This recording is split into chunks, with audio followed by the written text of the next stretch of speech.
Today is January 6th. It is the one-year anniversary of the riots at the U.S. Capitol.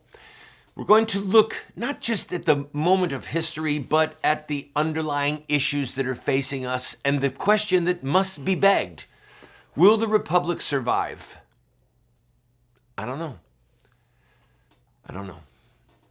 I'm Randall Terry. This is Voice of Resistance.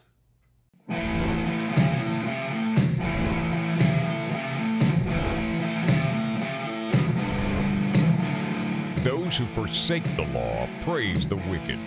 Those who uphold the law resist them. Welcome to the Voice of Resistance. Hypocritical prognosticators. Hypocrisy is the defining word right now when it comes to the discussion that is coming from the left regarding what happened 1 year ago. Never mind the fact that our country is in the worst economic shape it's been in probably 40 years. Never mind the fact that there are still Americans behind enemy lines in Afghanistan. Never mind that we're begging OPEC to give us oil. Forget all that. Forget the horrors of the Biden presidency on any number of levels. Let's focus on something that happened a year ago, and let's lace it with words and terminology that have no bearing on reality while we ignore the 500 plus riots and dead police and injured people all over the country that happened in the summer of 2020.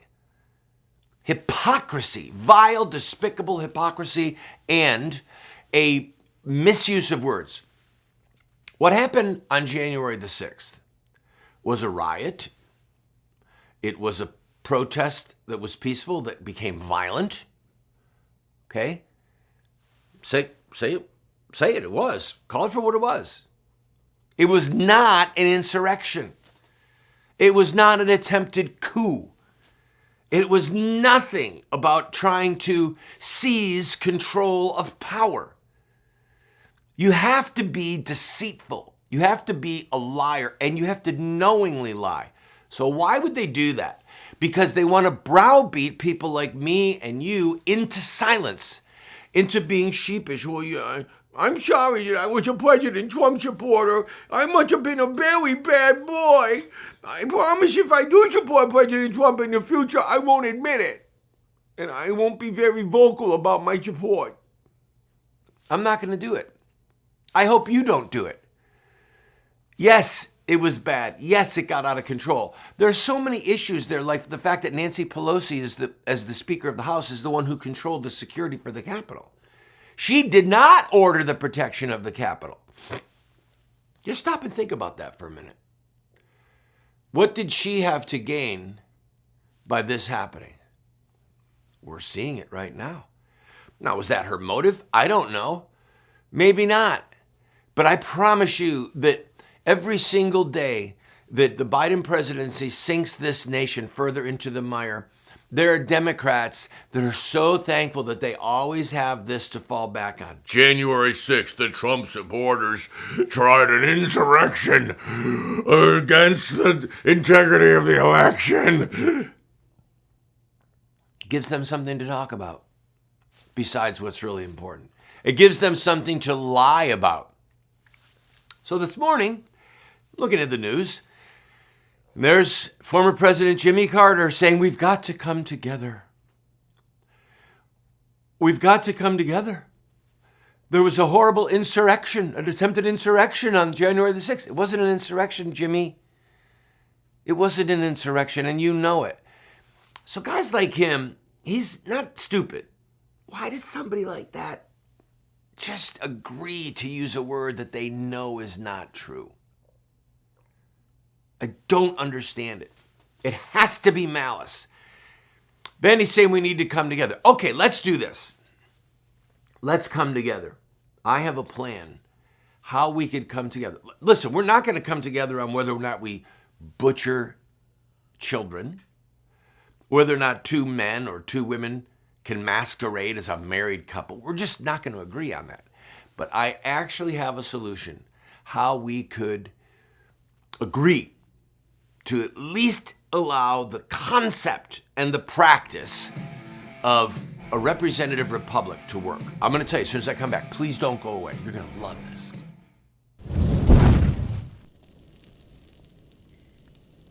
All right. There is a very strong argument that you don't have a holy and righteous and just nation if you have generational slavery, right? That America was poisoned from the beginning. There is an argument there, and one that I find very compelling. A covenant with hell is what William Lloyd Garrison called the U.S. Constitution. But I digress. The election process went forward. It went on from the dawn of the Republic through the Articles of Confederation and into our current Constitution. Elections were held. Elections had the fruit, the desired fruit. So I propose that we, to save the Republic, just the concept of representative government in a republic, what I propose is this. You have to be an American to vote. You have to be of legal age. And you have to show proof, some kind of proof when you vote that it's you. That's all. Just somebody say, yes, Randall Terry, can we just see your ID, your license, your driver's license, your library card, something that says you're the guy who lives at blank blank. Yes. Okay, great. Come on in, cast your vote. Can we do that? So right now you have people out of one side of their mouth saying there was an insurrection on January the 6th. Then saying to require proof of identity is racist. This is voter suppression. You wanting to know who's casting the vote before they vote is voter suppression.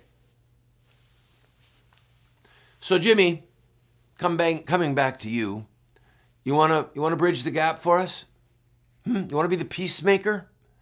Then why don't you just say publicly, hey, it's really not voter suppression to just make sure that someone is an American citizen. If you're not an American citizen, you're not supposed to be voting in an American election.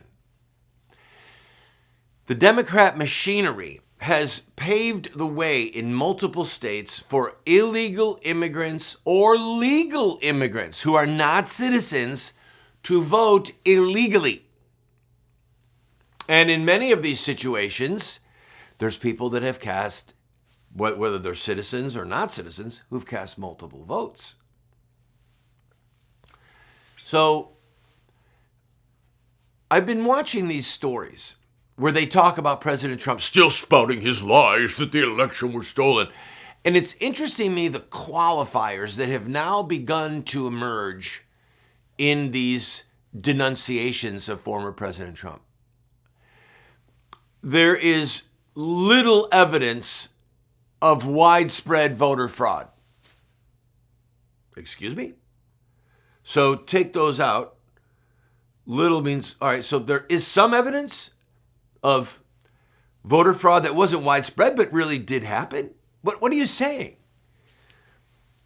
Because the narrative that there is not one shred of evidence that there was anything even remotely like voter fraud has been so debunked in multiple states, in multiple cases.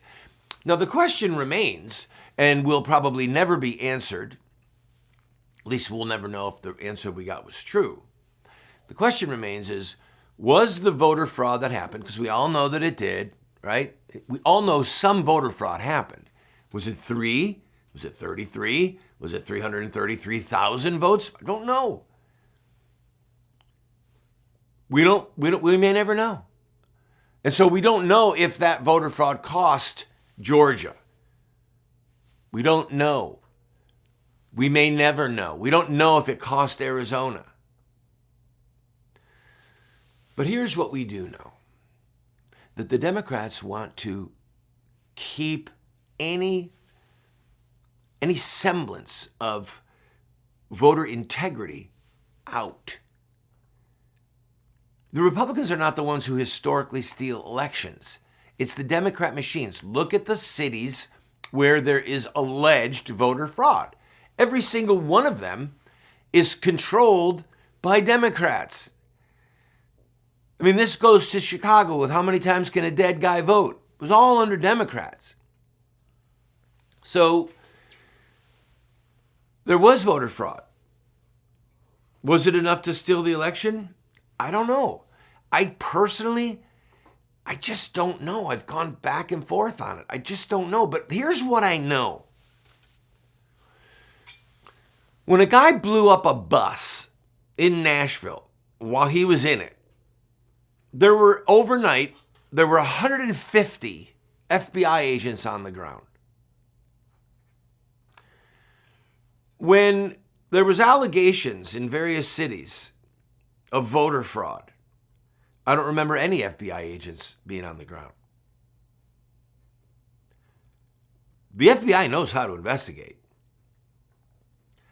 When hands up, don't shoot, when that lie was fomented, Attorney General Eric Holder sent out scores, perhaps hundreds of people in the law enforcement world to get to the bottom of what happened. As it turned out, the criminal was a criminal and the cop was innocent. I didn't see any effort on the part of federal law enforcement to investigate any of the substantial claims that were made.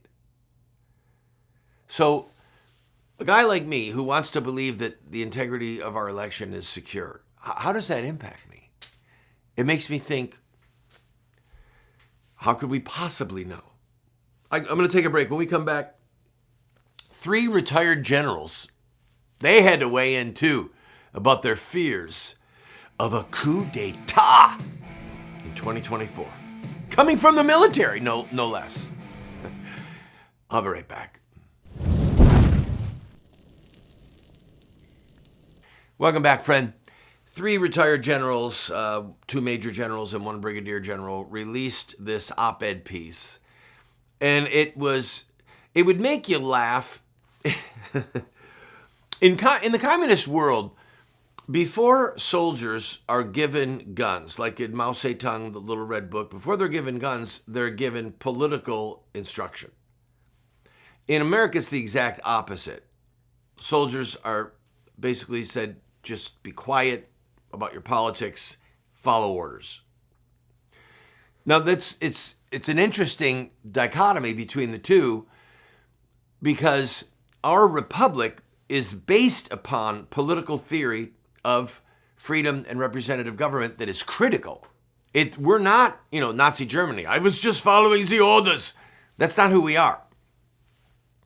So these 3 brigadier generals are trying to make the case, and forgive me, I just want to laugh, that Biden could win in 2024, but Trump could also run again and not accept the outcome of the election, and that federal officials and some state officials could try and install the Trump or Trump-like Republican.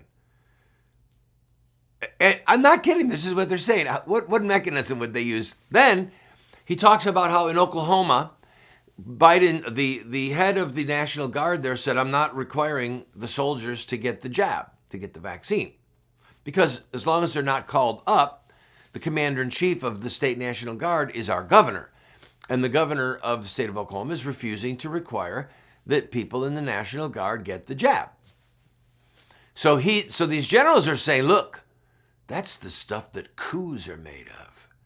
We could have a military that tries to overthrow the authority, the legitimate authority of the President of the United States. So when poor Jimmy Carter says, let's have peace, let's get along, let's sing kumbaya politically, it flies in the face of the fact that there are some people who believe in the greater good as they see it, the bigger truth.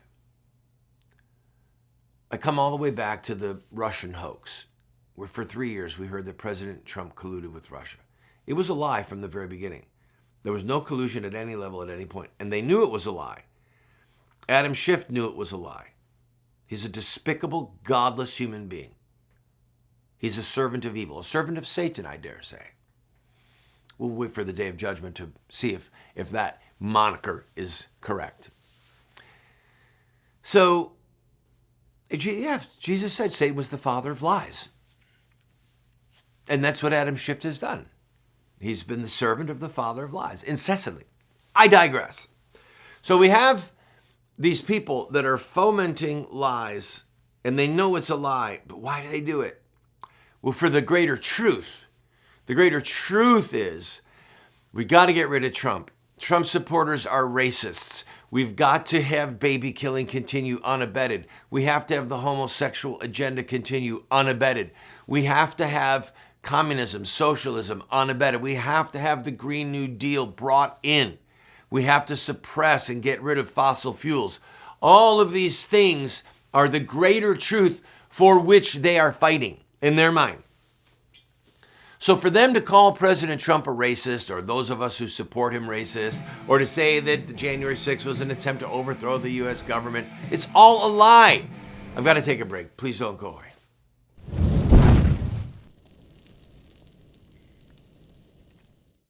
Welcome back to the program, friend. It's 2022. Midterm elections are coming up. It's going to be a rough year. Some people are saying it's going to be a good year. Good people are saying that. And I pray that they're right. I think it's going to be a year filled with conflict. It could be a year filled with truth. But if the truth is going to prevail, it means that somebody fought for it and somebody fought against lies. So we will see. We will see what role the people on Fox News play, like Tucker Carlson, Sean Hannity. We will see what role certain radio shows play, like the two gentlemen that took over the Rush Limbaugh program. I don't know how it's going to play out, but the divisions in our country are growing wider and deeper. So my advice to you is this. Number one, the simple things. Right? By the way, all of this goes without saying. We must be trying to serve God. There must be something in us that cries out to him, that prays, that says, Lord, here am I, send me. Lord, what do you want me to do? Lord, forgive me for my sins. Lord, equip me to the tasks that are before me. Be sober, be vigilant, for your adversary, the devil, walks about as a roaring lion, seeking whom he may devour. So, once we've established that, I am here to serve you, Lord. How do we serve him in the body politic? There are four main governments that God established. God established family government, church government, civil government, and self-government. Those are the four governments that are established in the book of Genesis in the first four chapters. And from those four governments, church, family, civil government, and self-government, from those four governments flows all authority from God, and from which emanates all problems. Either blessings or problems are coming from one of these four. When you have families that go crazy, like clans in various times of history, and the clans are warring and they take preeminence over the church and they take preeminence over the government, then you have a problem. In America right now, the big problem is civil government, especially the judiciary. So, people are saying, will the republic survive? I would say to you that the republic is at very best on life support, and it might already be dead and we don't know it. The republic might be the political equivalent of a weekend at Bernie's. It's propped up. Okay? Well, what do you mean? I mean that the judiciary basically runs this country. I mean that child killing and pornography and so-called homosexual marriage and so many ills that have plagued our culture, so many injustices on the local and on the national level have come through the judiciary, an unelected, out-of-reach minority. So we have to fix that in the Constitution. Thank God President Trump appointed all of those judges, but there's more. There's more that need to come. There's more change that needs to come. So the one of these four governments that's given us the most trouble is civil government. Now, you can go into a Christian bookstore, it used to be Christian bookstores, go to online bookstores, you'll see a ton of books on Christian family, a ton of books on the Christian church and church government, a ton of books on self-government, how to be at peace, how to pray, how to live a holy life, how to give and be blessed. Very few books on civil government. The one source of government that is causing us the most problems and oppressing us is civil government. So my challenge to you is to assess your life and then say, okay, Lord, how can you use me in this sphere? How can I be used to push back? Will the republic survive? I don't know. Not if we have people that are running the country through the judiciary and another group of people over here that want us to be able to vote, want people to be able to vote who are not citizens or vote multiple times and don't want election integrity. We'll see what happens. But I want to be, and I want you to be a part of the solution, saying with the prophet Isaiah, "Here am I, Lord, send me." God bless you.